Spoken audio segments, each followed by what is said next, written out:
اور جب ہم مسلمان ہونے کی حیثیت سے یہ سوچتے ہیں تو عام طور پر اس کا جواب یہ دیا جاتا ہے کہ اللہ نے انسانوں اور جنوں کو اپنی عبادت کے لیے پیدا کیا۔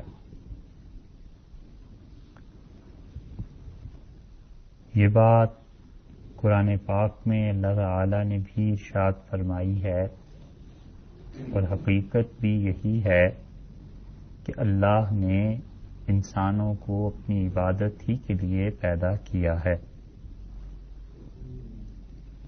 اور یہ ایسی اٹل حقیقت ہے کہ یہ کسی طرح بھی کسی حیثیت کسی پہلو سے اس کی محتاج نہیں ہے کہ ہم لوگ اس کی تصدیق کریں، اور پوری دنیا مل کر بھی اس کی تردید کرے تو کچھ فائدہ نہیں۔ اگر کوئی شخص سورج کے وجود سے انکار کرتا ہے تو وہ اپنے نابینا ہونے کی خبر دیتا ہے، حقیقت میں سورج پر کوئی اثر نہیں پڑتا۔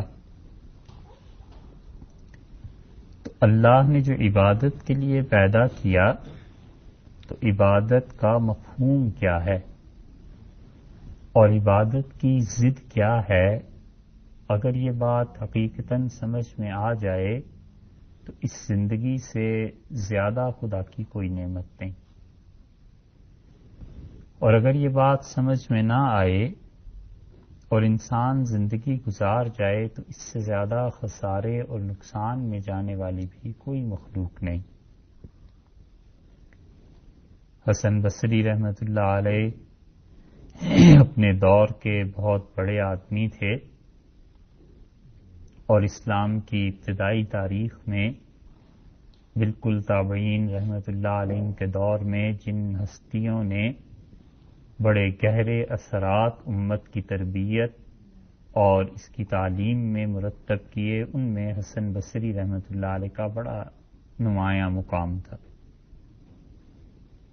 ان کا زہد، ورع، تقوی اتنا بلند پایا تھا کہ جن لوگوں کو اللہ سے حقیقتاً تعلق نصیب ہوتا ہے تو اللہ اپنے ایسے بندوں کی حفاظت اور تربیت کا خود بھی بندوبست کرتا ہے۔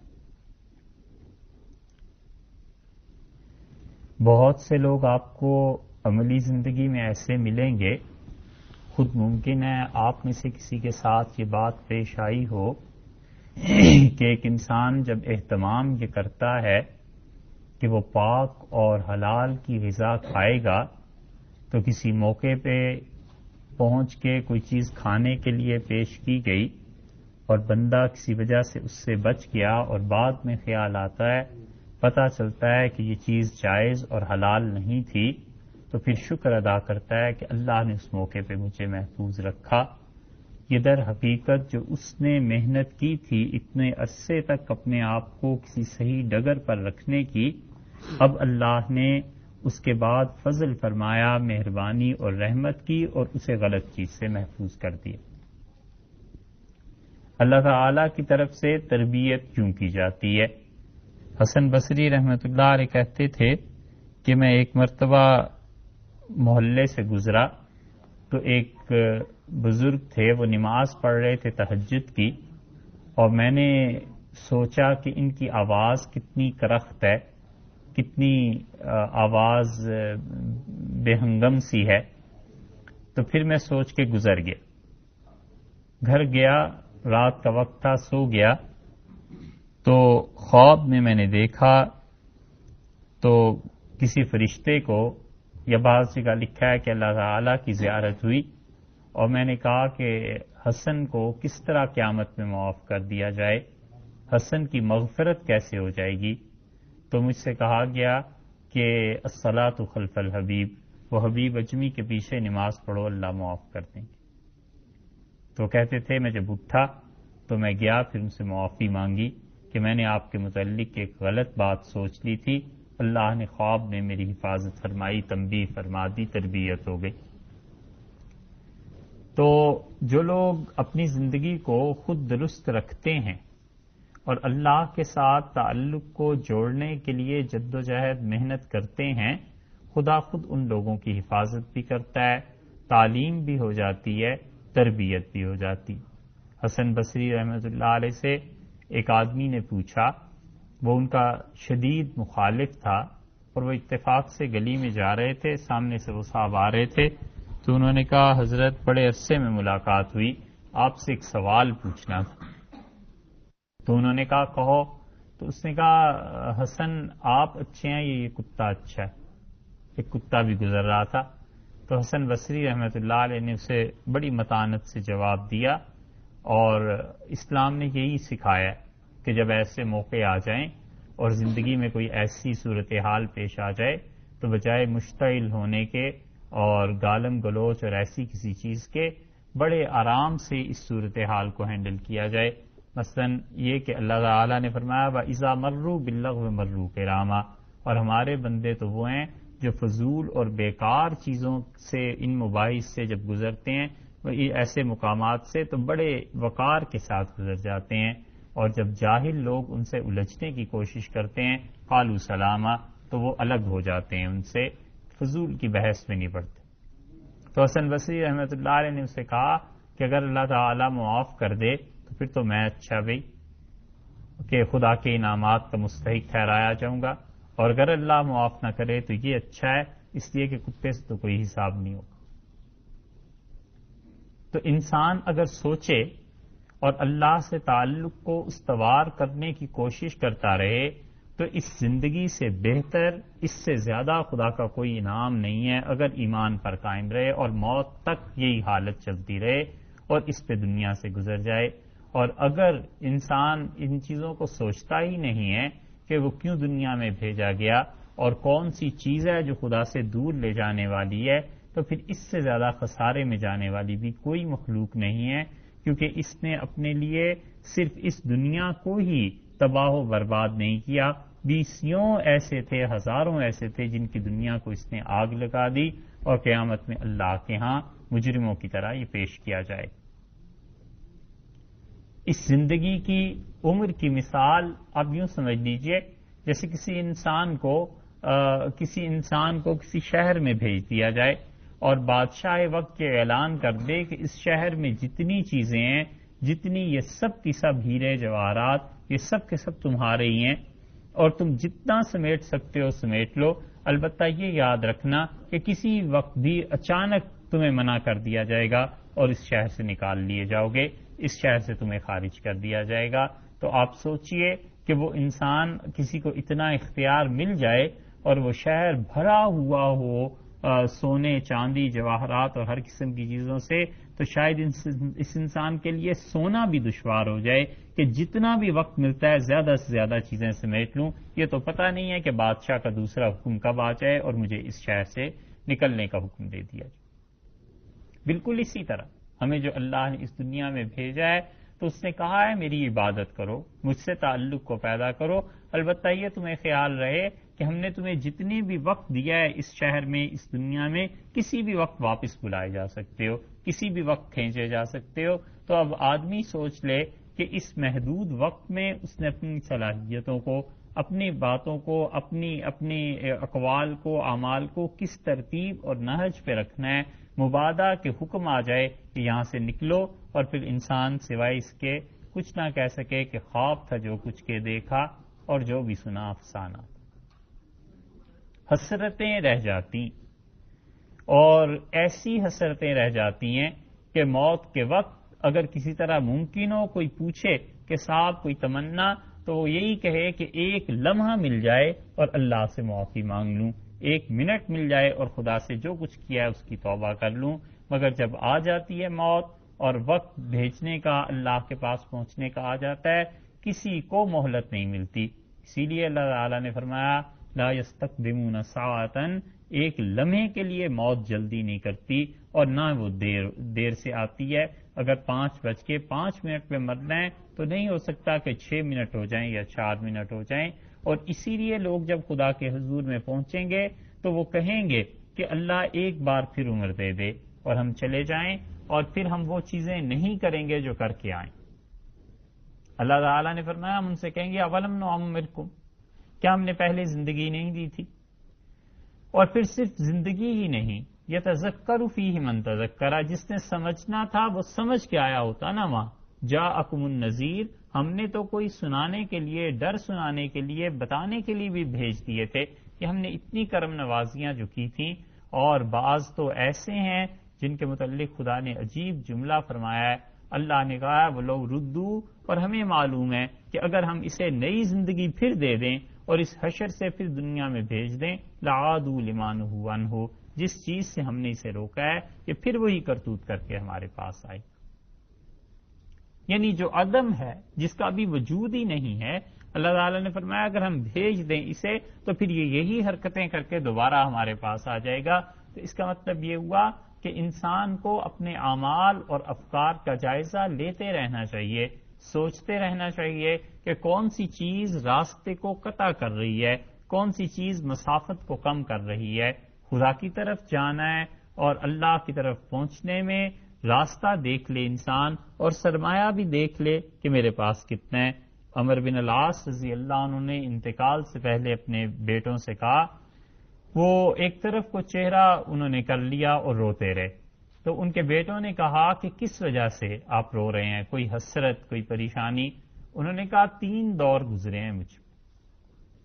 ایک دور تو وہ گزرا ہے جب رسول اللہ صلی اللہ علیہ وسلم سے زیادہ نفرت مجھے کسی شخص سے نہیں تھی اس روئے زمین پہ، اور میں اس حالت میں مر جاتا تو یقیناً جہنم میں پہنچ جاتا.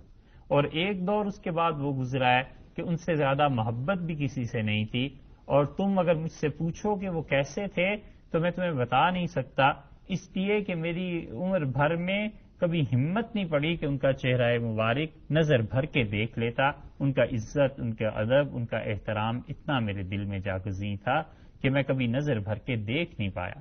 اور پھر ان کی وفات کے بعد بس نیکیاں بھی ہیں، برائیاں بھی ہیں. اور تم اس شخص کی حالت پر غور کرو اپنے باپ پر کہ جس کا سفر اتنا طویل ہے اور زاد راہ راستے میں خرچ کرنے کو کچھ نہ ہو، تو وہ شخص پریشان کیسے نہ ہو اور کیسے نہ رو دے کہ اب سفر شروع ہونے والا ہے اور راستے کے لیے کچھ نہیں ہے. معلوم نہیں اللہ نے وہ نیکیاں جو ان کے بعد ہوئی ہیں رسول اللہ صلی اللہ علیہ وسلم کے انتقال کے بعد، وہ قبول کی یا رد کر. یہ ساری چیزیں اسی لیے تھیں کہ اس زندگی میں کیا کیا ہے. حضرت عمر رضی اللہ عنہ جیسا انسان جس کا نام لے کے اب بھی لوگ فخر کرتے ہیں اور کہتے ہیں کہ خلافت تو بس ان کی تھی اور حکومت ان کی، اور بار بار رسول اللہ صلی اللہ علیہ وسلم انہیں جنت کی بشارت دیتے رہے ہیں. کتنے مواقع ان کی زندگی کے ایسے ہیں جن میں صراحتاً ان سے کہا گیا کہ تم پہ کوئی حساب و کتاب نہیں ہے، تم جنت میں جانے والے ہو، اللہ تم سے راضی ہیں. یہاں تک کہ رسول اللہ صلی اللہ علیہ وسلم نے کہا کہ عمر تمہارا خوف، تمہارا روب، تمہارا دبدبہ، تمہاری شخصیت ایسی ہے کہ شیطان وہ راستہ چھوڑ دیتا ہے جس راستے پہ تم چلتے ہو. تمہیں دیکھ کے جنات اور شیاطین ہٹ جاتے ہیں جو جس جگہ پہ تم آ کے بیٹھتے ہو. ان سب چیزوں کے باوجود عبداللہ ابن عمر رضی اللہ عنہ ان کے بیٹے کہتے تھے کہ والد نے وفات سے پہلے ہم سے کہا کہ اگر کاش آج میرے پاس پوری دنیا سونے کی بنی ہوئی ہوتی، لفتدئی تو میں خدا کے راہ میں اسے خرچ کر دیتا، خیرات کر دیتا، من ہول المطلع، اس ڈر سے جو مجھے آگے پیش آنے والا ہے اور جو پیش آئے گا، جو سامنے جس کے جاؤں گا پتہ نہیں وہاں میرا کیا بنے گا اور کیا حال ہوگا.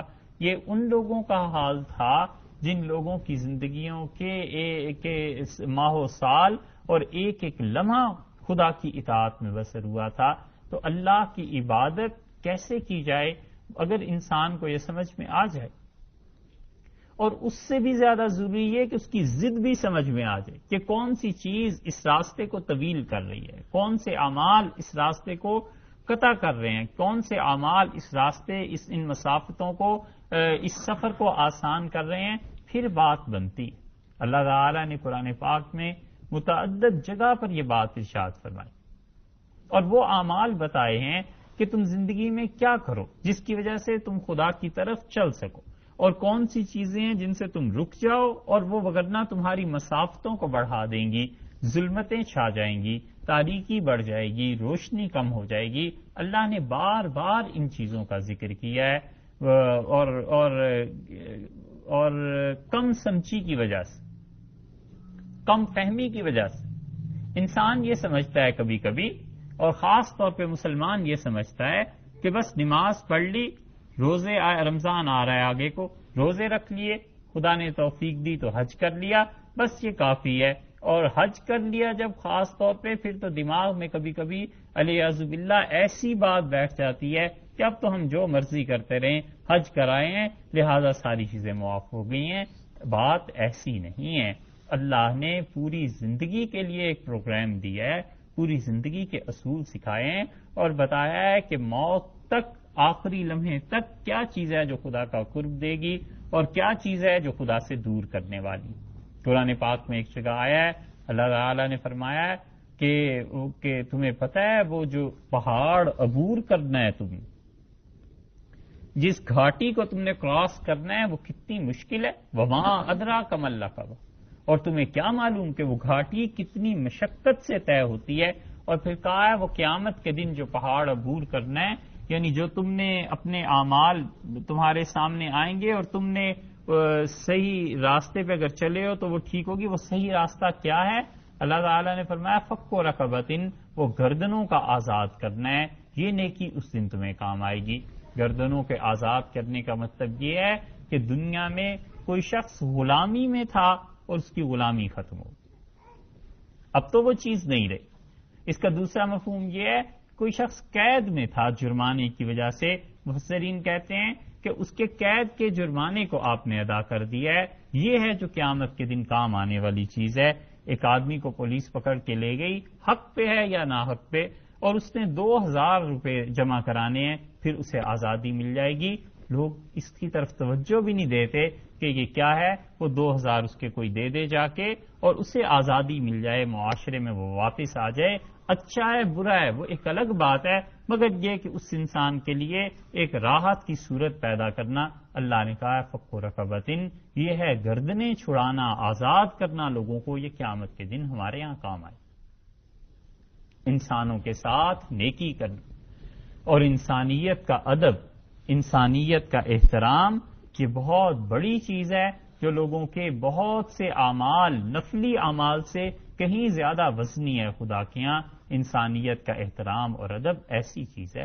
رسول اللہ صلی اللہ علیہ وسلم سے خود یہ بات ثابت ہے، صحیح حدیث میں آپ یہودیوں کے ہاں جاتے تھے عیادت کرنے کے لیے، جا کے پوچھتے تھے ان سے۔ حدیث میں یہاں یہ بھی آیا ہے کہ ایک مرتبہ ایک یہودی کی عیادت کو گئے اور رسول اللہ صلی اللہ علیہ وسلم نے دیکھا وہ تڑپ رہا تھا اور اس کی جان نہیں نکل رہی تھی، اس کے والدین پریشان تھے، تو آپ نے فرمایا کہ اس لڑکے سے کہا، وہ نوجوان تھا، آپ نے کہا تم مجھ پہ ایمان لے آؤ اور مجھے خدا کا نبی مان لو اور اللہ تعالیٰ یہ مشکل آسان کر دے گا۔ تو اس نے اپنے باپ کو دیکھا، اس کا باپ یہودی تھا اور وہ پڑھا لکھا تھا، اسے پتا تھا کہ یہ اللہ کے آخری نبی ہیں، مگر وہ ضد جو ہوتی ہے، اب ضد تو ساری زندگی رہی اس بڈھے کو، اس کا تو رویہ یہی تھا، مگر اب اپنا بیٹا جب اس کا انتقال ہو رہا تھا تو وہ بھی چاہتا تھا کسی طرح یہ مرحلہ طے ہو۔ اس نے کہا اطیع ابا القاسم، ابو القاسم صلی اللہ علیہ وسلم کی بات مان جا۔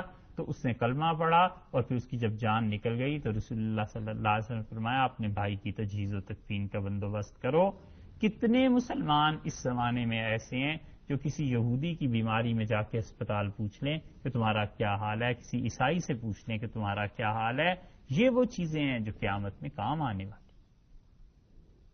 رسول اللہ صلی اللہ علیہ وسلم سے زیادہ درد لوگوں کے دل میں اسلام کا آ گیا کہ یہ یہودی ہے، لہٰذا اگر یہ بیمار ہے تو کوشش کرو یہ مر ہی جائے، عیسائی ہے تو کوشش کرو اگر ایک وقت کا فاقہ ہے تو 2 وقت کے فاقہ کر لے۔ یہ وہ چیزیں نہیں ہیں جو اسلام نے سکھائی ہوں یا اللہ کے دین میں ہو، یہ اپنی ذاتی خواہشات ہیں، یہ اپنے اندر کی ایک چیز ہے جس کی تسکین کے لیے بندہ سوچے، وہ جو مرضی کرے، اس کا اللہ کے دین سے کوئی تعلق نہیں ہے۔ کم سے کم اتنا تو کرے کہ اسلام کے نام پہ یہ حرکتیں نہ کرے، وگرنہ اسلام کی بدنامی۔ لوگ کہیں گے اچھا اسلام کی یہ تعلیمات ہیں، اسلام نے یہ سکھایا ہے، حالانکہ اللہ کے دین کو اس کے ساتھ کوئی تعلق نہیں ہے۔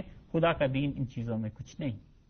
خدا کے دین نے اس معاملے میں لوگوں کو قطعاً یہ تلقین نہیں کری کہ تم لوگوں کے لیے ان کی زندگی کو تنگ کر دو، عرصہ حیات کو تنگ کر دو.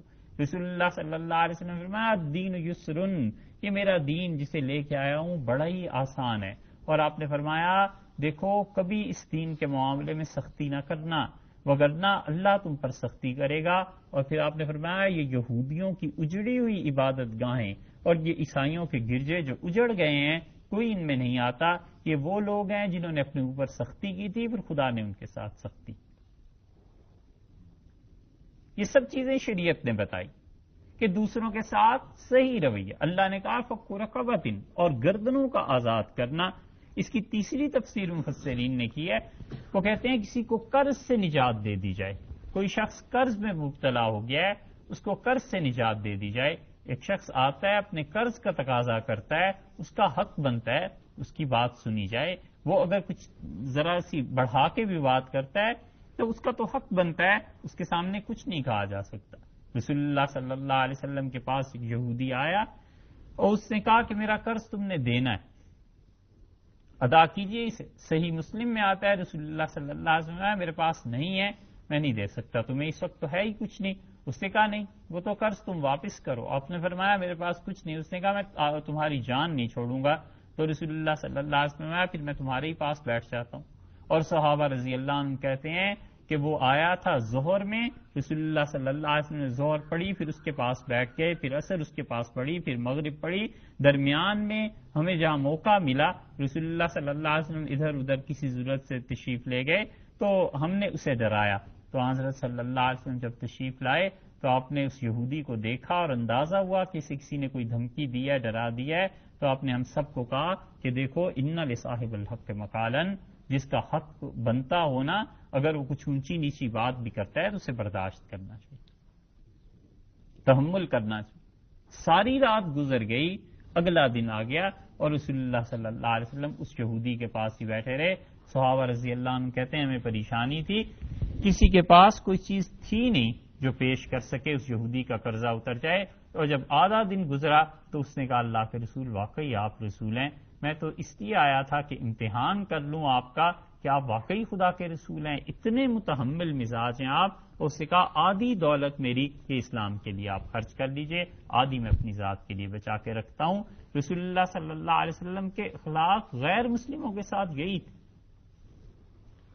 وہ تو جنگ کی اور ان چیزوں کی نوبت بعد کی بات ہے، وگرنہ عمومی زندگی کے اعتبار سے رسول اللہ صلی اللہ علیہ وسلم نے یہی اخلاقیات یہی چیزیں رکھی ہیں.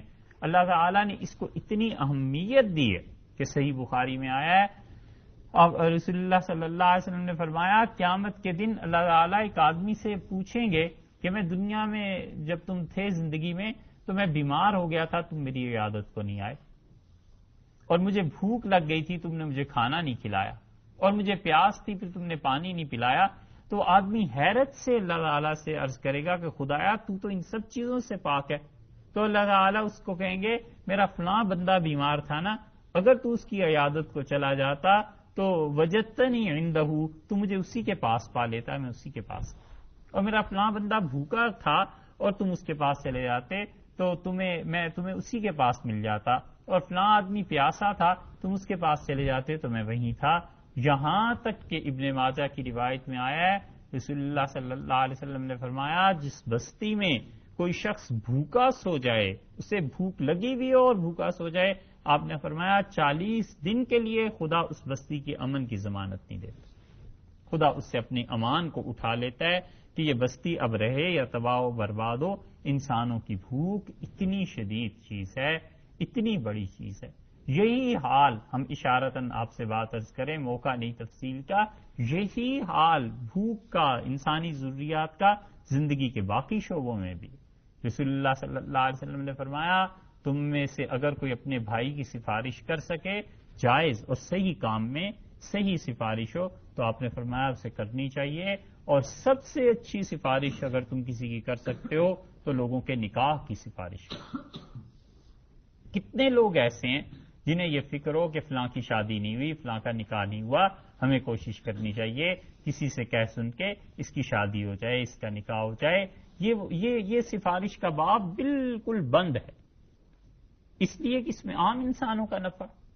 اللہ تعالیٰ نے اسی لیے وہ تمام زندگی کے شعبے جن کا انسانوں سے تعلق ہے اور انسانیت سے، ان سب کے ساتھ اچھائی کا حکم دیا ہے۔ مستثنا صورتیں ہیں وہ جہاں کسی سے انتقام ہے یا یہ چیزیں اس طرح کی، اس کی وجوہ اور ہیں، وگرنہ عمومی شریعت کا مزاج یہی ہے کہ انسان تو بہت بڑی چیز ہے، جانوروں کے ساتھ بھی اچھائی کا سلوک کیا جائے۔ قرآن پاک میں نہیں آیا، اللہ نے فرمایا وَإِذَا الْوُحُوشُ حُشِرَتْ، اور جس دن جانوروں کو ہم کھڑا کر دیں گے، زندہ اٹھا کر کھڑا کر دیں گے۔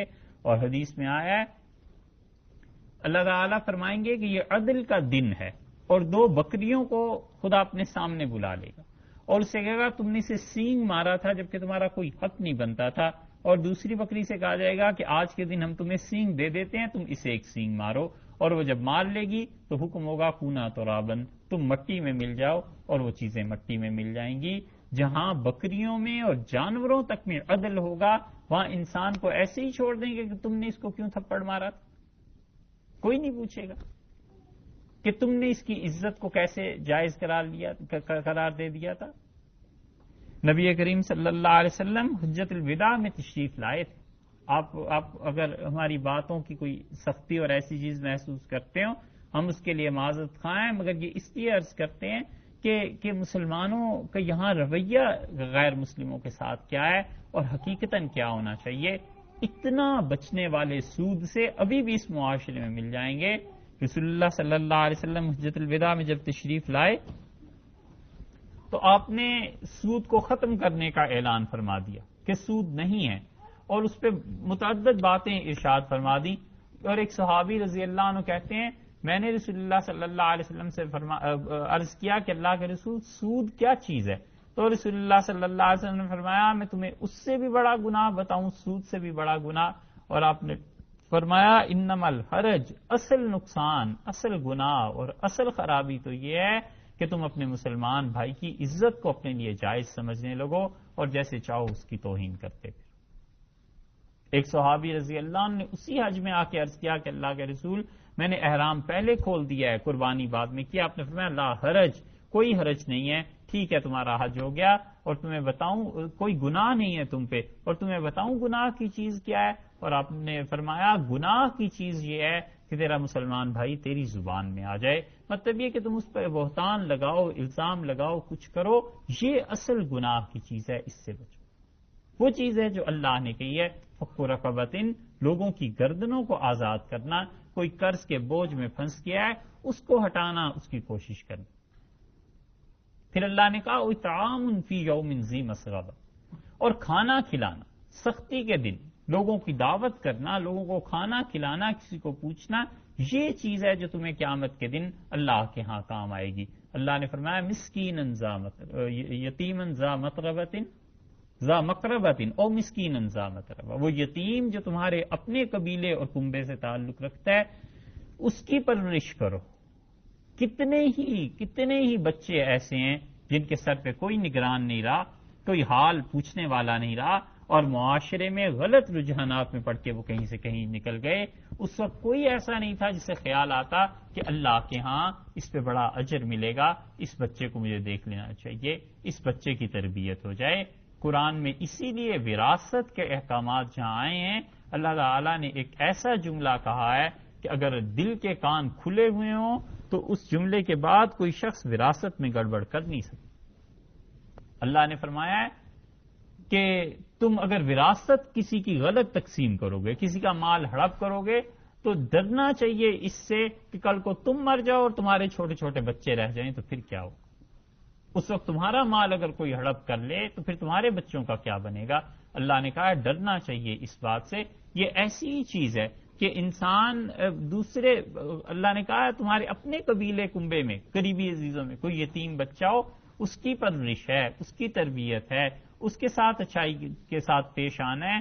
یہ سب کی سب چیزیں، کسی سے کہیے کہ مسجد آپ کے اس ملک میں، امریکہ میں جہاں آپ رہ رہے ہیں، ایسی مساجد ہیں جو بلا مبالغہ لاکھوں ڈالر لگا کے تعمیر کی گئی ہیں، اللہ نے یہ مزاج نہیں دیا، معاف کیجیے گا شریعت نے یہ حکم نہیں دیا. شریعت نے کہا ہے اس پہ لاکھوں ڈالر خرچ کرنے کے بجائے اپنے دیش میں اپنے وطن میں کسی جگہ پہ دیکھو جہاں وہ رہ گئے ہیں جن کے لیے کسی تعلیمی ادارے کا بندوبست نہیں ہے. خود آپ کے ملک میں یہاں پہ کسی تعلیمی ادارے کا مسلمانوں کے لیے بندوبست نہیں ہے، یہاں یہ کام کرنے چاہیے.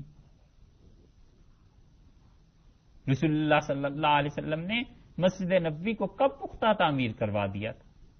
مدینہ منورہ میں اس کی ضرورت نہیں تھی. 9 ہجری میں رسول اللہ صلی اللہ علیہ وسلم کی وفات سے صرف 1 سال اور 2-3 مہینے پہلے 9 ہجری میں حضرت تمیم داری رضی اللہ عنہ قدس سے تشریف لائے تھے. فلسطین کا علاقہ جو قدس ہے یہیں کے وہ رہنے والے تھے، عیسائی تھے، پہلے پادری تھے، ان کے بہت بڑے عالم تھے. انہیں جب پتا چلا تو حضرت صلی اللہ علیہ وسلم کے پاس تشریف لائے، حاضری دی اور مسلمان ہو گئے. انہوں نے آ کے پہلی مرتبہ مسجد نبوی میں چراغ جلایا. اس سے پہلے چراغ بھی نہیں جلتا تھا مسجد نبوی میں. اور رسول اللہ صلی اللہ علیہ وسلم آئے اور خوشی کا اظہار فرمایا کہ ایک اچھی چیز اس نے کی ہے، اور پھر اس کے بعد مسلمان اس میں چراغ جلانے لگے. رسول اللہ صلی اللہ علیہ وسلم نے فرمایا تھا کہ میری امت کے آخری دور میں مال اس طرح بہے گا مسلمانوں میں جس طرح پانی بہتا ہے. کیا یہ وہ دور آ نہیں کیا؟ ذاتی ہیلی کاپٹر اور جہاز خریدے ہوئے ہیں، ایک طبقہ پورا مسلمانوں کا اب ایسا ہے. اور آپ نے فرمایا تم اپنی مسجدوں کو اتنا خوبصورت بنانے لگو گے جس طرح عیسائی اپنے گرجوں کو اور یہودی اپنی عبادت گاہوں کو بناتے ہیں. اور آپ نے فرمایا تمہاری مسجدیں ہدایت سے خالی ہو جائیں گی. یہ المیہ فرمایا تھا. اس لیے مساجد اتنی خوبصورت وہاں بھی بنتی ہیں یہاں بھی، مگر اس کے مقابلے میں محلے میں 10 یتیم بچے ہیں، کتنوں کو فکر ہوتی ہے کہ ان کی راہ درست ہو جائے، کسی طرح ان کے سر پہ ہاتھ رکھ دیا جائے، کسی طرح ان کی تربیت کر دی جائے. اس کی کوئی فکر نہیں ہے. فکر ہے تو اس کی کہ نام کس میں زیادہ، نمود کس میں زیادہ، نمائش کس میں زیادہ.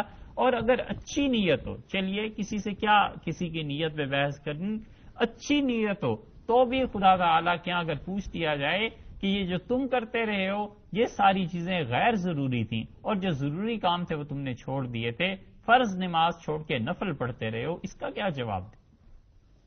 اللہ نے کہا مسکین ذا متربہ، وہ مسکین جو مٹی میں مل جاتا ہے اس کی پرورش کرو، اس کو کھانا کھلاؤ، اس کے ساتھ نیکی کا سلوک کرو.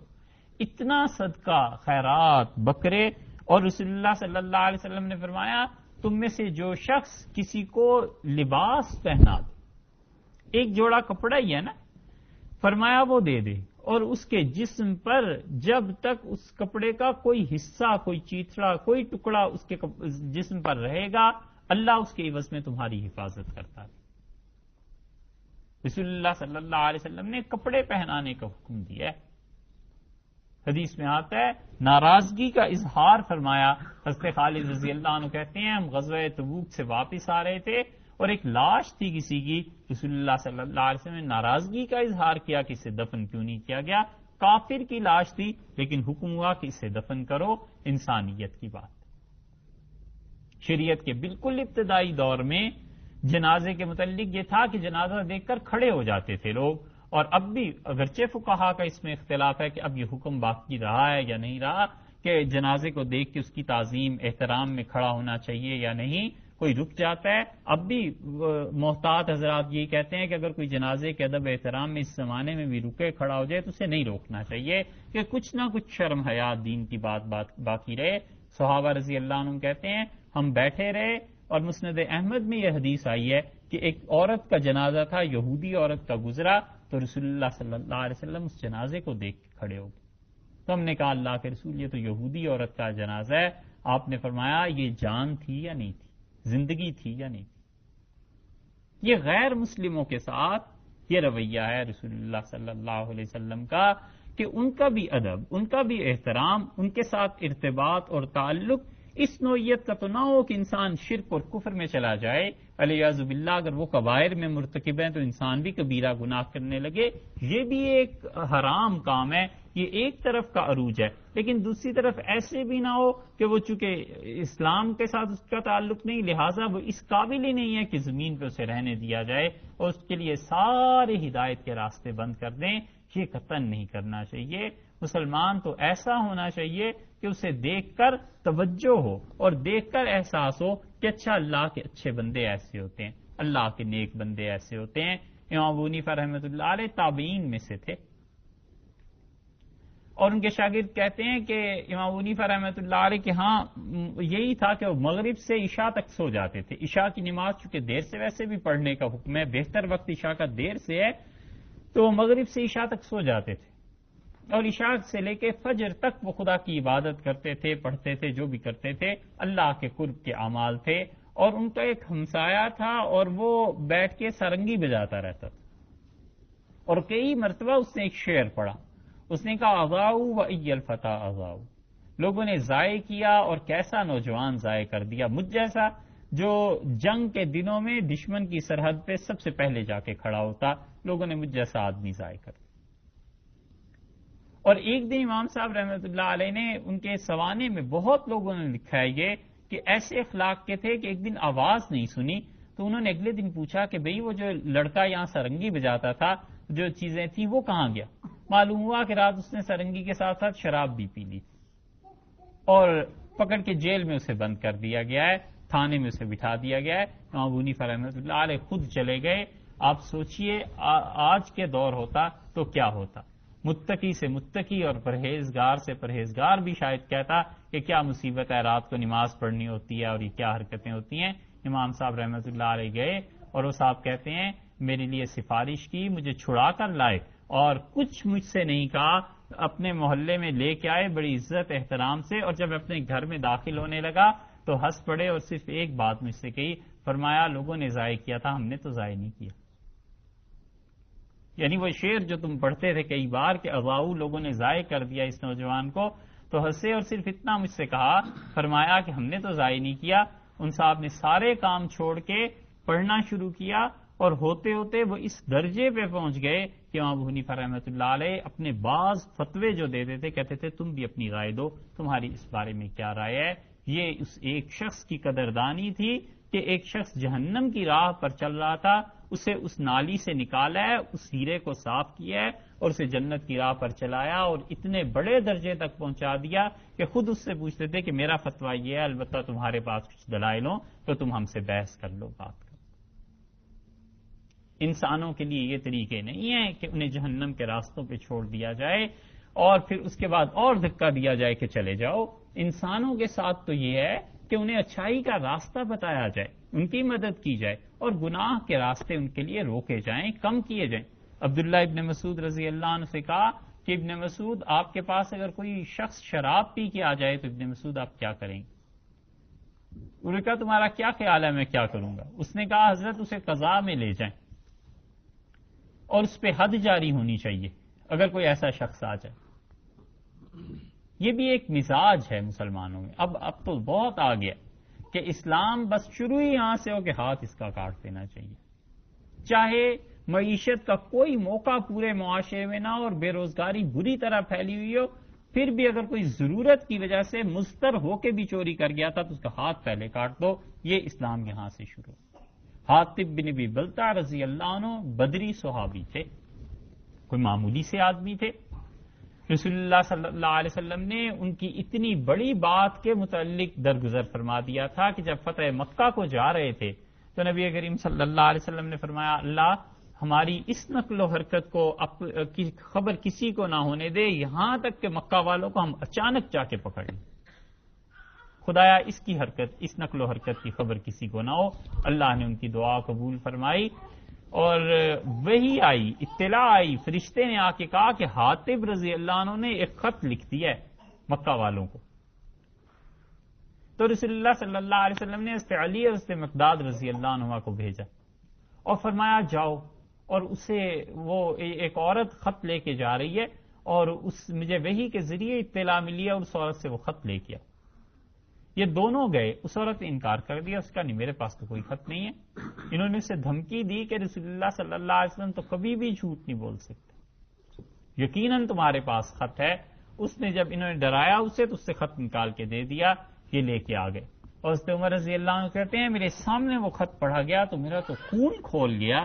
انہوں نے لکھا کہ مکہ والوں رسول اللہ صلی اللہ علیہ وسلم تم پہ حملے کے لیے آ رہے ہیں اور ہم سب یہاں سے چل رہے ہیں اور تم لوگ بندوبست کر لو جو تمہارا ہو سکتا ہے، ایسے جملے لکھ دیے. تو حضرت عمر رضی اللہ عنہ کہتے ہیں مجھے اس پہ اتنا غصہ آیا، میں نے رسول اللہ صلی اللہ علیہ وسلم کے سامنے تھے، آپ نے بلکہ پوچھا حاتب یہ کیوں لکھا؟ کیونکہ اللہ کے رسول ہر شخص کا کوئی نہ کوئی مکہ میں رشتہ دار، میرا تو کوئی بھی نہیں، اور میں اپنے بیوی بچوں کو وہاں چھوڑ کے ہجرت کر کے آ چکا ہوں، اور میں نے چاہا کہ ان پہ احسان کروں کہ اگر فرض کیجئے کبھی وہاں کے مسلمانوں کو وہ قتل کرتے ہیں قریش والے تو میرے احسان مند ہوں گے، میرے بیوی بچوں کو کچھ نہیں کہیں گے. تو رسول اللہ صلی اللہ علیہ وسلم چپ ہو گئے اس عذر کو سن کے، اور حضرت عمر رضی اللہ عنہ کہتے ہیں میں نے کہا اللہ کے رسول اس منافق کی گردن اڑا دینی چاہیے، اتنی اہم چیز کی خبر وہاں پہنچ رہی تھی. تو حضرت عمر رضی اللہ عنہ کہتے ہیں رسول اللہ صلی اللہ علیہ وسلم نے جلدی سے مجھ سے کہا داہو عمر ایسے نہیں کہتے، تمہیں پتا نہیں ہے یہ بدری ہے، اور اللہ نے کہا ہے کہ بدر والوں کے ساری غلطیاں سب خطائیں ہم نے معاف کر دی، ایسے نہیں ہو سکتا. حاتب رضی اللہ عنہ کو بدری ہونے کا اتنا بڑا صلہ ملا، کریڈٹ ملا. حضرت عمر رضی اللہ عنہ کے زمانے میں انہوں نے خط لکھا مدینہ منورہ سے ہی اور کسی کے ہاتھ بھجوایا کہ یہ میرے نوکر ہیں اور انہوں نے باغ میں سارے پھل توڑ لیے اور انہوں نے باغ ویران کر دیا، اب ان کے ہاتھ کاٹ دیجیے. حضرت عمر رضی اللہ عنہ نے پوچھا ان نوکروں سے، قحط کا زمانہ چلا تھا، کہا تو حاتب نے تمہیں کچھ کھانے کو دیا تھا؟ انہوں نے کہا بالکل کھانے کو کچھ نہیں ملا تھا. فرمایا پھر یہ کیا کیا؟ انہوں نے کہا حضرت بھوک سے مر رہے تھے، کیا کرتے؟ تو حضرت عمر رضی اللہ عنہ نے وہ خط واپس کیا اور کہا حاتب کو کہنا اگر تم بدری نہ ہوتے میں تمہارا ہاتھ کاٹ دیتا، تم نے ان غریبوں کا خیال کیوں نہیں رکھا؟ یہ اسلام کا مزاج ہے، یہ شریعت نے سکھایا. تو لوگوں کو شروع بات اس سے ہوتی ہے کہ یہ جرم یہ حد نافذ، یہ جرم یہ حد نافذ، یہ چیز یہ اس پہ سزا ملنی چاہیے. اللہ کے ہاں معاملہ ایسے نہیں ہے، خدا کی ذات اس سے کہیں بلند و برتر ہے کہ وہ لوگوں کی خواہشات کا اتباع کرے. ابن مسعود رضی اللہ عنہ سے کسی نے کہا آپ کا بھائی شراب پی کے آ جائے تو ابن مسعود آپ کیا کریں گے؟ ان کا تمہارا کیا خیال؟ اس نے کہا قضاء میں لے جائیں، قاضی سے کہیں درے لگائے. اور پھر عبداللہ ابن مسعود رضی اللہ عنہ نے کہا میں اپنے بھائی کو اپنے پاس بٹھا لیتا اور اس سے کہتا مجھے شدید نفرت ہے تمہارے اس فعل سے اور باقی تم میرے بھائی. انہوں نے کہا رسول اللہ صلی اللہ علیہ وسلم نے ہمیں یہ سکھایا ہے. لفظ دیکھیے کتنی بڑی بات انہوں نے کی. انہوں نے کہا نبی کریم صلی اللہ علیہ وسلم نے ہم سے فرمایا تھا، ہمیں یہ سکھایا ہے کہ ہم برائی سے نفرت کریں، گناہ سے نفرت کریں، گناہگار سے نہیں، برے آدمی سے نہیں. جو فعل اس کا برا ہے اس کو ہم برا کہیں گے. یہ بھی نہیں ہے کہ فعل برا ہے تو وہ بھی اچھا ہو گیا ہے، نہ وہ ایک حد ہے ایکسٹریم ہے، نہ اس پہ جائیں گے، نہ یہ کہ اس آدمی کو بالکل چھوڑ ہی دیں، بلکہ اسے کہیں گے یہ فعل تمہارا برا ہے، کام غلط ہے. یہ جو بائیکاٹ اور چھوڑ دینا ہے یہ تو اس زمانے کی باتیں ہیں. اب بھی ہو سکتا ہے جہاں کوئی شرم حیا ہو، جہاں کوئی حیا ہو کہ والد نے بولنا چھوڑ دیا ہے، بڑے بھائی نے بولنا چھوڑ دیا ہے، والدہ ناراض ہو گئی ہیں، شوہر ناراض ہو گیا ہے، بیوی ناراض ہو گئی ہے اس بات پر، اس لیے مجھے چھوڑ دینا چاہیے اس کام کو. شرم حیا سے ہی آدمی چھوڑ دیتا ہے نا. اور جب شرم حیا ہی نہ رہے پھر بھی بیٹے کو چھوڑ دیں کہ تم سے بات ہی نہیں کرنی ہو، گھر سے نکل جاؤ، وہ باہر کے ماحول میں جا کے اور خراب. اللہ نے اپنے دین کو لوگوں کی خواہشات کا پابند نہیں کیا. اللہ تعالیٰ نے کسی کو اجازت نہیں دی کہ لوگ غیرت کے نام پہ قتل کرتے پھرے. اللہ نے کسی کو یہ اجازت نہیں دی کہ وہ اپنی بیویوں کو مارتے رہیں محض غیرت کے ڈھونگ رچا کے کہ ہماری غیرت کے خلاف یہ کام ہو گیا، یہ چیزیں ایسے ہو گئی.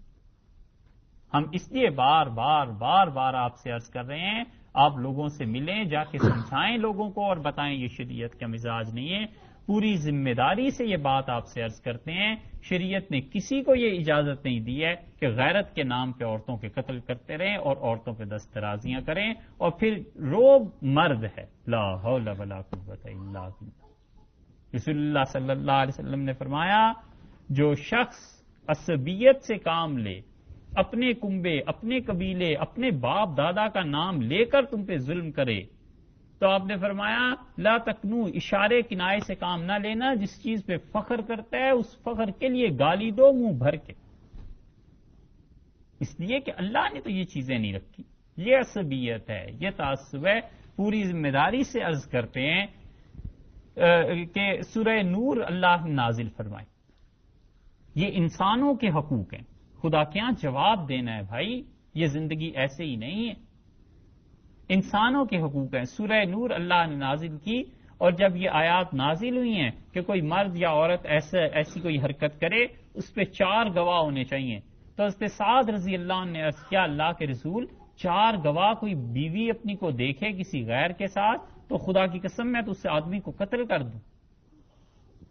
میں اسے بجائے قتل کرنے کے کیا 4 گواہ لاؤں گا؟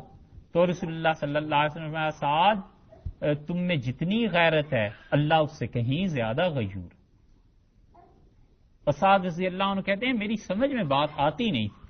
میں نے پھر عرض کیا اللہ کے رسول، یہ کیسے ممکن ہے کوئی آدمی اپنی بیوی کے ساتھ کسی کو دیکھے اور پھر وہ 4 گواہوں کے انتظار میں رہے؟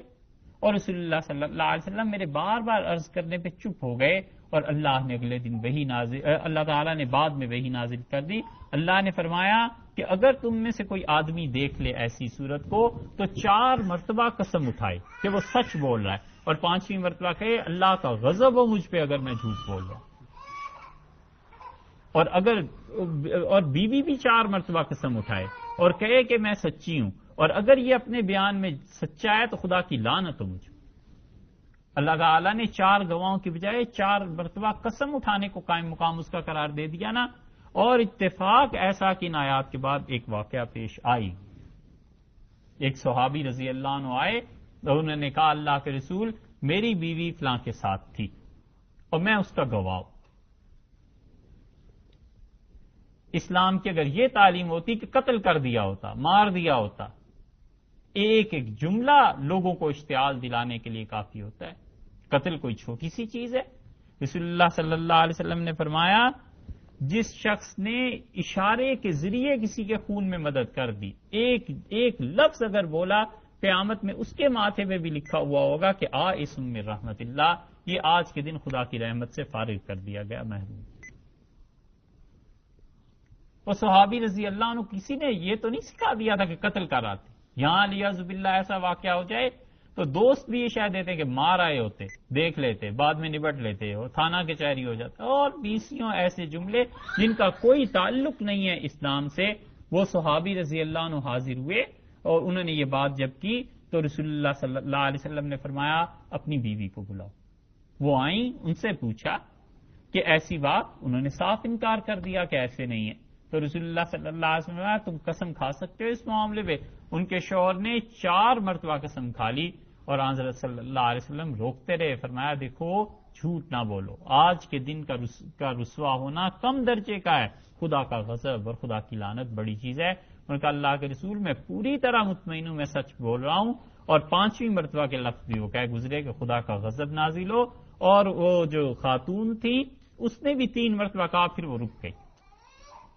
صحابہ رضی اللہ عنہ کہتے ہیں ہم سمجھے یہ اب اقرار کر لے گی، اب یہ بات ہو جائے گی. اور پھر اس نے آہستہ سے کہا کہ میں اپنے والد اور اپنے بھائیوں کو تو رسوا نہیں کر سکتی. اور پھر اس نے وہ 2 جملے باقی بھی دہرا دیے. رسول اللہ صلی اللہ علیہ وسلم لا یجتمعان ابدا، یہ 3 طلاقوں سے بھی بڑی چیز ہے. آپ نے فرمایا کوئی صورت دنیا میں اب ایسی نہیں رہی کہ تم دونوں ایک دوسرے کے میاں بیوی رہ سکو، ہمیشہ ہمیشہ کے لیے الگ ہو. اور آپ نے فرمایا یہ صحابہ رضی اللہ عنہ سے کہ اس عورت کے ہاں، اگر اس لڑکی کے ہاں اولاد ہو جائے، بچہ پیدا ہو تو مجھے دکھانا. مدت گزر گئی، وہ بچہ پیدا ہوا. یہ صحابی رضی اللہ عنہ جنہوں نے اپنی بیوی کے متعلق یہ کہا تھا، وہ کہتے ہیں کہ وہ بچہ لایا گیا تو رسول اللہ صلی اللہ علیہ وسلم نے اس بچے کے نقش و نگار، اس کی پنڈلیاں، اس کا چہرہ دیکھا، اور آپ نے فرمایا یہ جو اس عورت پہ الزام تھا یہ صحیح تھا، اس کے شوہر سچ کہتا تھا.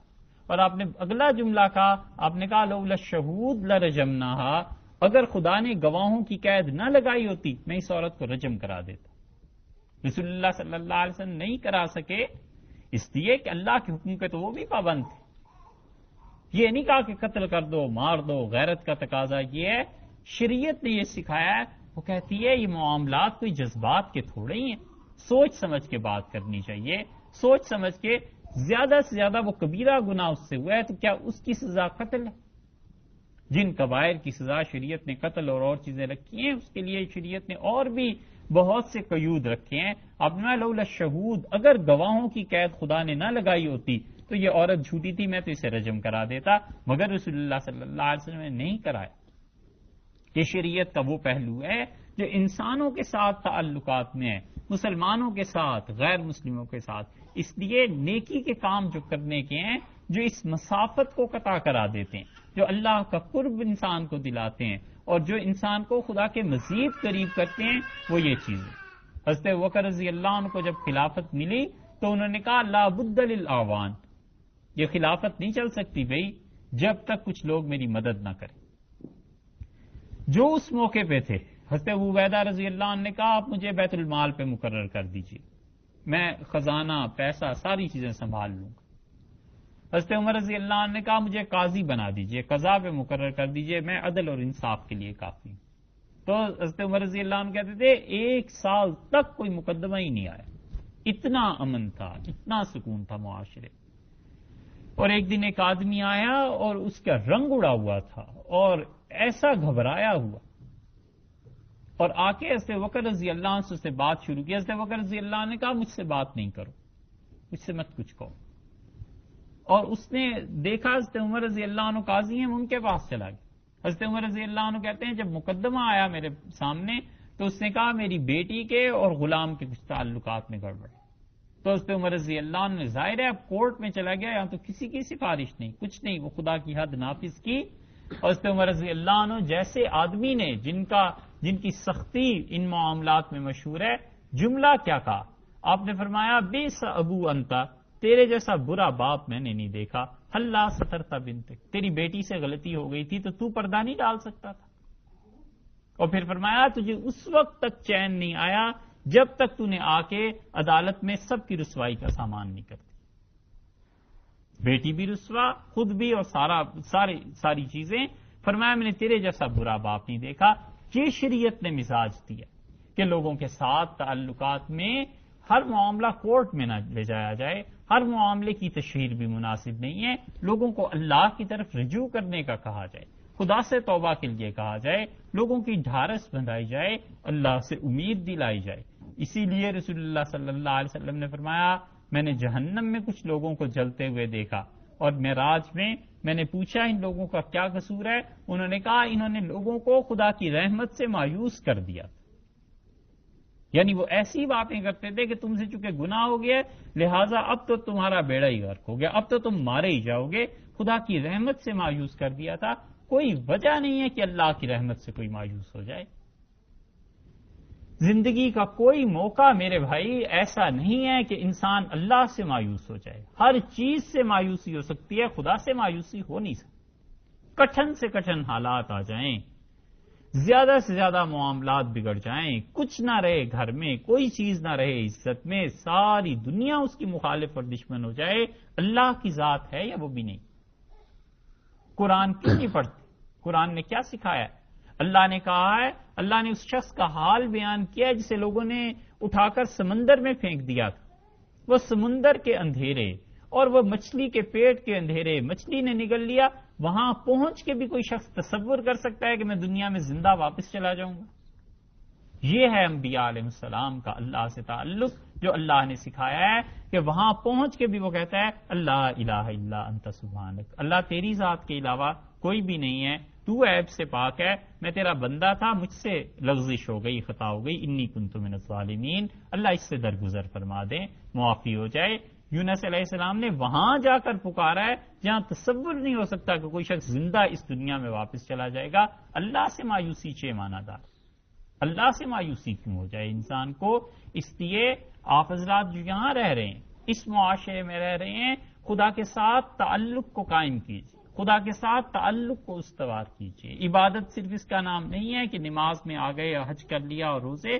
عبادت بڑے وسیع معنی میں ہے. آپ دیکھیے یہاں مسلمان بچوں کے لیے کیا ہو سکتا ہے. آپ دیکھیے جن لوگوں کو آپ چھوڑ کے آئے ہیں، خود آپ اس مرحلے سے گزرے ہیں، وہاں اللہ کے بندوں کے لیے کیا ہو سکتا ہے. وہاں انسانیت پہ کیا مظالم ہیں، ان کو کیسے دور کیا جا سکتا ہے. یہاں دیکھیے غیر مسلموں کے ساتھ کیسے تعلقات رکھے جا سکتے ہیں، کس چیز میں شرکت جائز ہے، کس میں ناجائز ہے، کس حد تک ہم مسلمان ہونے کی حیثیت سے انہیں دعوت دے سکتے ہیں، کن کن چیزوں میں اجتناب کر سکتے ہیں.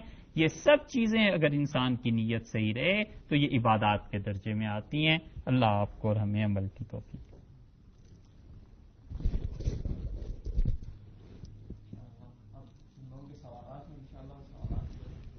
نماز کی صورت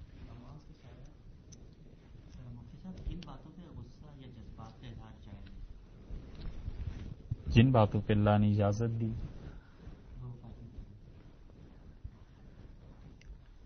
غصہ ادب، احترام، تربیت کے لیے جائز ہے، لیکن اس کا مطلب یہ نہیں ہے کہ غصے میں آ کے وہ بات کرے، بلکہ اس کا اصول یہ ہے کہ جب کسی چیز پہ غصہ آئے تو اس وقت اصولاً آدمی کو چھوڑ دینا چاہیے، کوئی فیصلہ نہیں کرنا چاہیے. اور بعد میں بچے کی تربیت کرنی ہے نا، اس وقت غصے میں ممکن ہے بچے کو تھپڑ مار دے، ممکن ہے زیادہ ڈانٹ دے جو اس کا حق نہیں بنتا بچے کا. تو اس کے اصول یہ ہے کہ بعد میں اپنے اوپر مصنوعی غصہ طاری کر کے بچے کو بلا کے سمجھا، مصنوعی طور پر غصہ طاری کرے تاکہ بچے پہ روب قائم رہے. مگر اصل غصے میں کہیں زیادہ تھپڑ مار گیا اس کی حرکت سے زیادہ، تو قیامت میں اللہ کے یہاں جواب دینا پڑے، اور اس کی معافی کی کوئی صورت نہیں. کیا صورت ہو؟ اس لیے کہ بچہ ہے، بچے کی معافی کا تو اعتبار نہیں نا، نابالغ ہے نا، تو پھر کیا ہوگا؟ پھر خدا کے یہاں پوچھو. عام طور پر حدود کیا ہے؟ مطلب کس حد تک انسان کو اگر کوئی ایسی لفظ ہو جائے کسی سے چہرے پہ نہ مارا جائے. رسول اللہ صلی اللہ علیہ وسلم نے ایک گدھے کو دیکھا، اس کے چہرے سے خون بہ رہا، تو آپ نے فرمایا یہ جس نے اسے مارا ہے اس کے چہرے پہ، اسے ڈر نہیں ہے کہ اللہ اس کی شکل بگاڑ کے ایسی کر دے. اور منع فرمایا کہ چہرے پہ نہ مارا جائے، اور اس طرح بھی نہ مارا جائے کہ جسم پہ نشان پڑ جائے. غلط بات. نماز کے لیے ایسے نہیں مارا جا سکتا کہ جسم پہ نشان پڑ جائے، اور پھر کیا چاہیے. آپ نے کہا کہ بارش میں سب سے بہترین سفارش جو ہے وہ نکاح کی.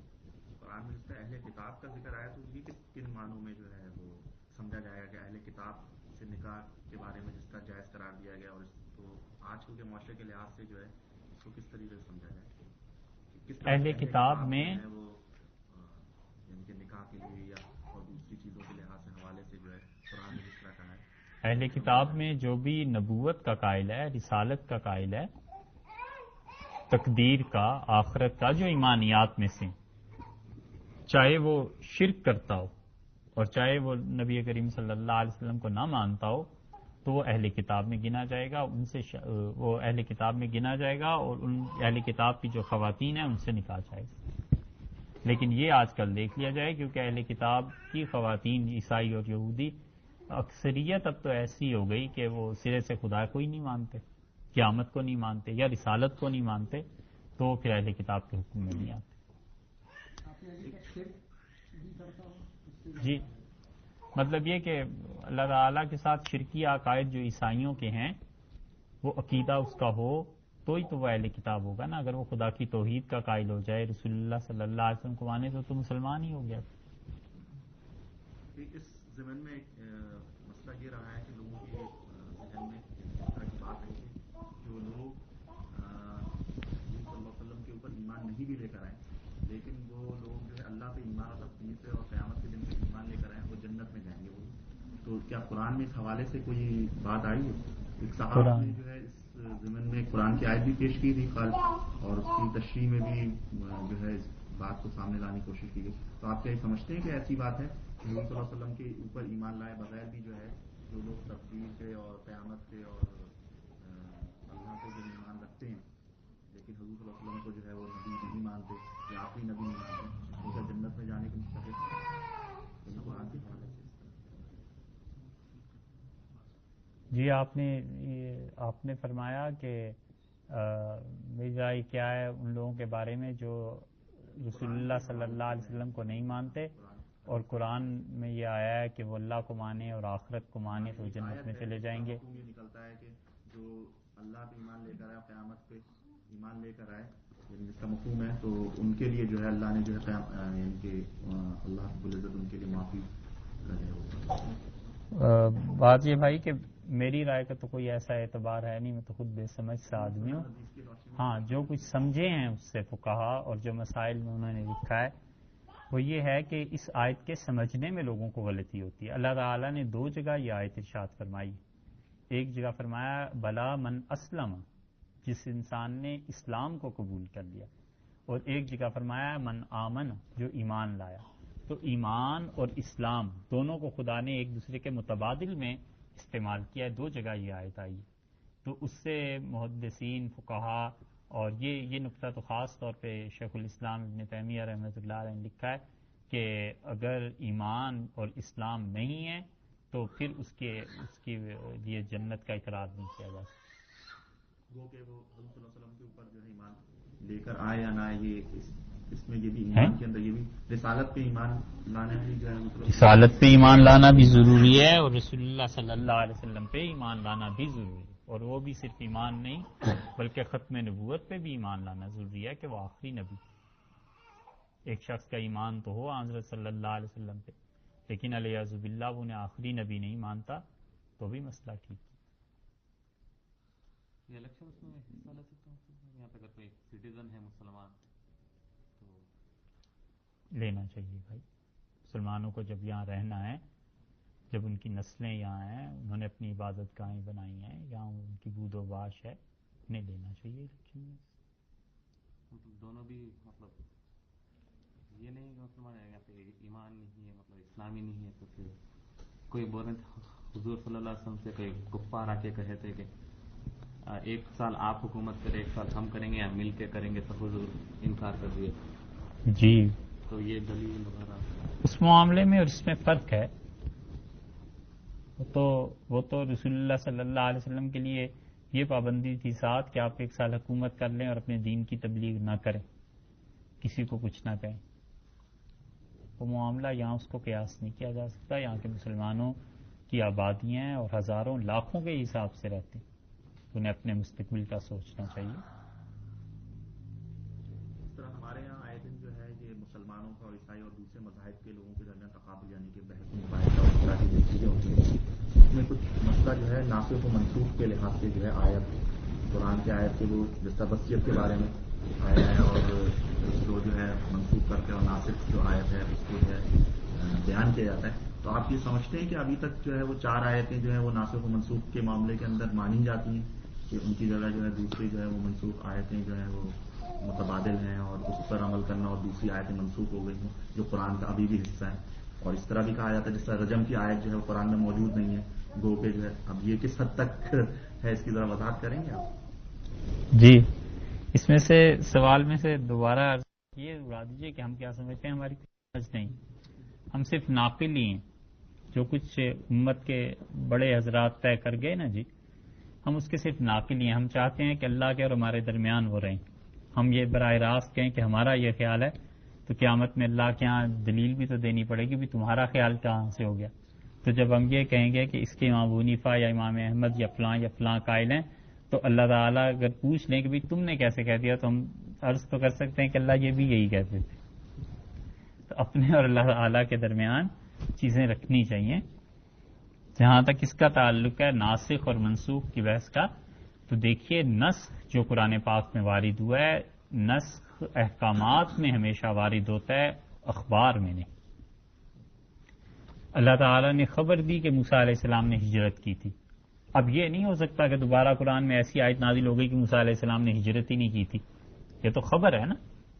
ظاہر ہے کہ خبر جب ماضی کی کوئی بھی آپ کہیں کہتے ہیں کسی حوالے سے، مثلا آپ کہتے ہیں کہ میں فلاں تاریخ کو امریکہ آیا، تو وہ خبر ہو گئی. اللہ تعالیٰ نے خبر دی ہے کہ فرعون نے یہ کہا تھا، تو یہ تو نہیں ہو سکتا کہ دوبارہ اللہ کہیں نہیں فرعون نے نہیں کہا تھا. علیہ باللہ اس سے تو کفر لازم آتا ہے. تو نسخ جو ہوا کرتا ہے، کنسلیشن ہمیشہ احکامات میں ہوتی ہے کہ اللہ نے کوئی حکم دیا پھر بعد میں اس کے برابر کوئی اور حکم نازل کر دیا. تو نسخ تو رہا ہی ہے، اور وہ کوئی عیب بھی نہیں، بلکہ ایسے ہے جیسے بچپن کے احکامات کسی کو کچھ اور ہوتے ہیں، جوانی کے اور ہوتے ہیں، بڑھاپے کے اور ہوتے ہیں. تو اللہ تعالیٰ نے ابتدا میں کوئی حکم دیا، مثلاً یہ حکم تھا کہ غسل واجب ہو جائے تو 7 مرتبہ کرو، یہ حدیث میں آیا. پھر رسول اللہ صلی اللہ علیہ وسلم نے عرض کیا اللہ تعالیٰ سے کہ اللہ یہ بڑی مشقت کی بات ہے میری امت کے لیے. ہوتے ہوتے پھر عبداللہ ابن عمر رضی اللہ عنہ کی روایت میں آیا ہے کہ اللہ تعالیٰ نے فرمایا 5 مرتبہ. پھر عرض کیا گیا کہ اللہ یہ بھی بڑی مشقت ہے، پھر 3 مرتبہ اور پھر 1 مرتبہ. تو یہ حکم تھا جو پہلے 7 کا تھا پھر وہ کینسل ہو کے 1 کا ہو گیا. حکم تھا 50 نمازیں پڑھیں پھر کینسل ہو کے 5 نمازوں پہ آ گیا. تو یہ کینسل ہوتی رہی ہیں چیزیں. اور قرآن پاک میں جہاں تک آیات کا تعلق ہے منسوخ ہونے کا، تو حکم احکامات میں کینسلیشن رہی ہے. رہ گئی یہ بات کہ 4 یا 5 آیات منسوخ ہیں. اس سے ولی اللہ کے زمانے میں 200 تھی، جس طرح جو ہے وہ روایت میں بھی آتا ہے اس طرح کہ اس زمانے میں 200 تھیں اور اب جو ہے جا کر اس زمانے میں جو ہے وہ 4 تک جو ہے وہ اتفاق یعنی کہ کہا جاتا ہے کہ اب 4 رہ گئی ہیں. تو اب وقت اور زمانے کے لحاظ سے تو اس میں کمی آتی چلی جا رہی ہے. ممکن ہے آئندہ چل کے 4 بھی نہ رہیں. تو اس زمین میں بھی ایسے نہیں. تو کینسلیشن جو ہوتی ہے وہ احکامات میں ہوتی ہے. متقدمین جو تھے انہوں نے نسخ کو بڑے وسیع معنی میں لے لیا. مثلا ایک چیز فرض تھی، اب وہ چیز مستحب ہو گئی تو انہوں نے کہا یہ آیات بھی منسوخ ہو گئی. اس طرح کی چیزیں شاہ ولی اللہ صاحب رحمۃ اللہ نے جب لکھنی شروع کی تو انہوں نے کہا قرآن پاک میں یہ کل 5 آیات ایسی ہیں جن کا حکم تھا اور اب نہیں. 5 آیات پہ وہ لے آئے. اور شاہ صاحب کے بعد جو لوگ آئے ہیں انہوں نے ان آیات کی بھی تشریح کر دی. مثلا آپ کو ایک مثال اس کی عرض کریں. اللہ تعالیٰ نے فرمایا کہ تم میں سے جس شخص کا انتقال ہو جائے اس کی بیوی کو 1 سال تک گھر سے نہ نکالا جائے. 1 سال تک وہ شوہر کے گھر میں رہیں گی، جو بھی ان کے ساتھ والدین جو بھی رہ رہا ہے اس کے ساتھ. جب آیات یہ نازل ہوئیں عدت کی اور باقی احکامات دوسرے نکاح کے اور اس کے، تو مفسرین نے کہا کہ یہ پہلی آیت جو پہلا حکم تھا 1 سال والا یہ منسوخ ہو گیا ہے، اب اس پہ عمل کی کوئی ضرورت نہیں رہی. تو مولانا حسین علی صاحب رحمۃ اللہ علیہ کا اگر نام سنا ہو تو اللہ نے بڑی مہارت دی تھی قرآن پاک کو سمجھنے میں اور بڑا علم تھا. انہوں نے کہا واجب تھا نا پہلے 1 سال کا اپنے شوہر کے گھر میں رہنا اس کے انتقال کے بعد، اب یہ مستحب ہو گیا ہے کہ 1 سال تک بھی اگر وہ تو رہ سکتی ہے، اسے تنگ نہ کیا جائے. تو کہتے ہیں یہ بھی منسوخ نہیں رہی. تو اس لیے قرآن پاک نسخ اس معنی میں اب نہیں ہے کہ انہوں نے واجب کو مستحب کے درجے میں قرار دے دیا. یہ چیزیں نہیں. اس کی تفصیلی بحث پہلے پارے میں ناسخ و منسوخ کے احکامات ہیں اس میں سنی جا سکتی. رہ گئی دوسری بات کہ رجم کی آیت قرآن پاک میں تھی اور منسوخ ہو گئی. وہ ان آیات میں سے ہے جن کا حکم باقی ہے، تلاوت منسوخ ہو گئی. ساری امت کا اس پہ اجماع ہے کہ رجم کی آیت وہ تھی جو نازل ہوئی تھی اور اس کی تلاوت اللہ نے واپس لے لی کہ اس کو نہ رکھیں، لیکن حکم باقی ہے. اور بڑی دلیل حضرت عمر رضی اللہ عنہ کی صحیح روایت ہے کہ حضرت عمر رضی اللہ عنہ نے کہا، مجھے خطبے میں کہا لوگوں کے سامنے، انہوں نے کہا مجھے ڈر لگتا ہے کہ اس امت کے آخر پہ ایسے لوگ نہ پیدا ہو جائیں جو کہیں رجم تو ہے ہی نہیں. اور اگر مجھے یہ خوف نہ ہوتا کہ لوگ کہیں گے عمر نے قرآن میں اضافہ کر دیا ہے تو میں قرآن کے حاشیے پہ یہ آیت لکھوا دیتا، لوگوں رسول اللہ صلی اللہ علیہ وسلم کے زمانے میں یہ چیز نازل ہوئی تھی، ہم رجم کرتے رہے ہیں اور رجم شریعت سے ثابت ہے. البتہ اللہ نے ان الفاظ کی تلاوت منسوخ کر دی. مولانا صاحب یہ ہم یہاں جس حکومت میں رہ رہے ہیں مسلمان نہیں ہے، جو بھی کہہ رہے ہیں صحیح ہے کافی ہے، تو کبھی جیسے ٹیکس ویکس اس کا مسئلہ آتا ہے یا کچھ بچانے کے لیے اس کو ہم ایک طرح سے وہ حکومت سمجھے کہ ہم کچھ غلط بیانی نہیں کر سکتے یا اس میں اجازت ہے کہ یہ مسئلہ ہندوستان میں پیش آیا تھا جب انگریزوں کی حکومت تھی. تو مولانا رشید احمد صاحب گنگوئی رحمۃ اللہ علیہ نے جو اس کا جواب لکھا تھا وہی اس کا جواب ہے. حضرت نے لکھا تھا کہ اگر حکومت ٹیکس وصول کرے کافر حکومت اور اس کے عوض میں جو سہولتیں آپ کو ملنی چاہیے وہ ملے. حضرت کی جملہ تو یہی ہے. آگے اس کی تشریح میں یہ جیسے سڑکیں ہیں، جیسے تعلیمی ادارے ہیں، یا جیسے حکومت کی جو رسپانسبلٹیز ہیں، اگر حکومت وہ پوری کرے تو حضرت نے فرمایا تھا پھر تو انہیں ٹیکس دینا چاہیے. اور اگر حکومت اسے پورا نہیں کرتی تو پھر چھوٹ کی، پھر اس میں گنجائش ہے کہ نہ دیا جائے. اگر یہ حکومت آپ کی مراعات یا آپ کے لیے جو بھی شہری حقوق یا جو چیزیں ہیں اگر یہ اپنے حساب میں ہی صحیح پورا کر رہی ہیں، اسکول ہے، سڑکیں ہیں اور بندوبست ہیں، تو پھر ٹیکس دینا چاہیے. اس کا مطلب ہے ان سے غلط بیانی کا مطلب ایسے ہی ہے کہ جیسے شرعی حکومت ہے اس سے غلط بیانی کر رہے ہیں بظاہر، یعنی کہ اس کا مطلب یہ ضرور ہے کہ یہ جھوٹ ہی ہوگا اور دغا بازی ہوگی اگر نہیں دیں گے.